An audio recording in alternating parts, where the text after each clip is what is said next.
Hello, Bacho. Let's read this question. So this question says we have given adjacent and region. Adjacent is a charged particle is rotating in a circle. The magnetic field at the center of the circle, the magnetic moment produced by the motion of charged particle are parallel to each other. Given reason is M and B are always parallel to each other. एक दूसरे के क्या होंगे? Always parallel होंगे. ठीक है. तो इस क्वेश्चन का बच्चों की कॉन्सेप्ट आप क्या लिख सकते हैं? मैग्नेटिक मोमेंट और फील्ड के बारे में बताना है ना, तो मैग्नेटिक मोमेंट लिख लीजिए. चलिए, magnetic moment will be the key concept of this question. ठीक है. मैग्नेटिक मोमेंट और क्या मैग्नेटिक फील्ड है, दोनों ही मैं यहाँ पर डिफाइन कर लेता हूँ. चलिए, तो जो मैग्नेटिक मोमेंट हम कैसे डिफाइन करते हैं? मैग्नेटिक मोमेंट का फॉर्मूला होता है आपका आई टाइम्स ए के इक्वल. ठीक है. ये होता है. ठीक है. आई जो करंट स्केलर है, ठीक है, एरिया वेक्टर है, और मैग्नेटिक मोमेंट भी क्या होगा? वेक्टर होगा. ठीक है. मैग्नेटिक मोमेंट की डायरेक्शन देखिए हम कैसे फाइंड आउट करते हैं. जैसे ये आपके पास एक सर्कुलर हुआ है, ठीक है, रोटेटिंग कर रहा है आपका चार्ज पार्टिकल. मान लीजिए इसमें आपका कोई चार्ज की है, वो क्या कर रहा है? रोटेट कर रहा है. ठीक है. रोटेट इस डायरेक्शन में कर रहा है. ठीक है. कोई चार्ज पार्टिकल है, ये आपका इस डायरेक्शन में क्या कर रहा है? रोटेट कर रहा है. ठीक है. अब बच्चों देखिए, एरिया वेक्टर की डायरेक्शन आपकी दो हो सकती है. ये मान लीजिए ये आपका एक्स वाई प्लेन है, जिसमें ये मैंने सर्किल को ड्रॉ किया, ये एक्स वाई प्लेन है. ठीक है. This is my Z axis. Z axis क्या है? इसके आउट मतलब आपकी तरफ जो आ रहा है वो जेड एक्सिस है. ठीक है. और जो स्क्रीन है आपकी मोबाइल की जिस पर आप देख रहे हैं, ये क्या है? एक्स वाई प्लेन है. और आउट ऑफ दिस स्क्रीन आपकी तरफ जेड एक्सिस है. ठीक है. अंदर की तरफ क्या होगा? माइनस जेड एक्सिस होगा. ऑलराइट. अब देखिए बच्चों, मैग्नेटिक मूवमेंट की डायरेक्शन कैसे फाइंड आउट करते हैं?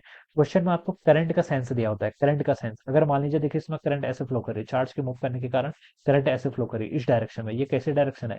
ये आपकी एंटी क्लॉकवाइज डायरेक्शन है. ठीक है. तो आप क्या करेंगे? राइट हैंड थंब रूल लेना है. राइट हैंड के फिंगर तो जिस डायरेक्शन में करंट है, राइट हैंड लोगे अपना. राइट हैंड के फिंगर्स को करंट के डायरेक्शन के अलोंग रखो. ठीक है.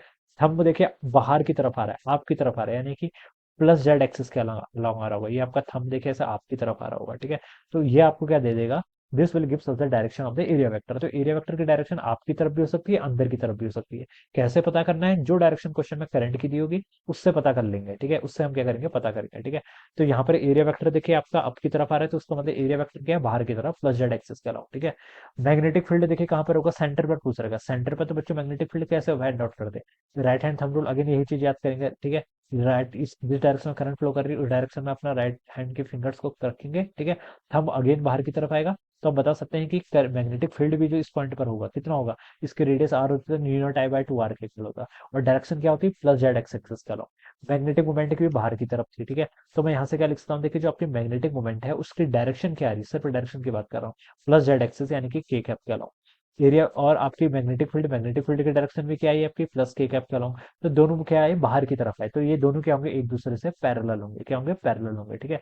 तो मैं ये बता सकता हूँ मैग्नेटिक फील्ड और मैग्नेटिक मोमेंट, ठीक है, दोनों क्या होंगे? एक दूसरे के आपके पैरेलल होंगे. ठीक है. मैग्नेटिक मोमेंट ऐसे डिफाइन करते हैं, कोई भी करंट कैरिंग वायर, अगर कोई भी करंट कैरिंग लूप अगर करंट को कैरी कर रही है, then it will behave like a magnetic dipole. वो मैग्नेटिक डायपोल की तरह बिहेव करती है. और उसके करस्पॉन्डिंग हम मैग्नेटिक मोमेंट डिफाइन करते हैं, जो ऐसे डिफाइन करते हैं, M equal to I into A. अगर एक ही टर्न है, नंबर ऑफ टर्न्स होंगे तो एन से और मल्टीप्लाई होगी. बी क्या होता है? आपका मैग्नेटिक फील्ड. मैग्नेटिक फील्ड तो मैंने बता दिया कैसे चेक करना है. ठीक है. तो देखिए दोनों आपके पैरेलल हैं तो बाहर की तरफ आ रहे हैं. ठीक है. तो देखिए एजर्सन पर लिखा है a charge particle is rotating in a circle, the magnetic field at centre of the circle, जो कि बाहर की तरफ आ रहा है. And magnetic field produce by the motion of the charge particle, अब parallel magnetic moment produce by the motion of the charge particle parallel to each other. तो बिल्कुल करेक्ट है, एजर्सन बिल्कुल ट्रू है. रीजन पर क्या लिखा है?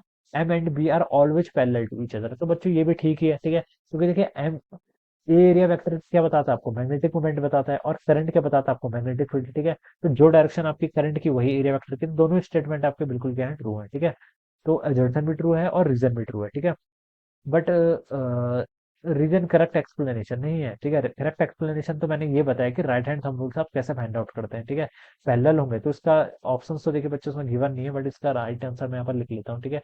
ऐसे लिखेंगे, देखिए इसमें हम क्या लिखेंगे? ऐसे लिखेंगे, both assertions and reason are true. Both assertion and reason are true. ठीक है. both assertion and reason are true, but reason is not the but reason is not the correct explanation of assertion.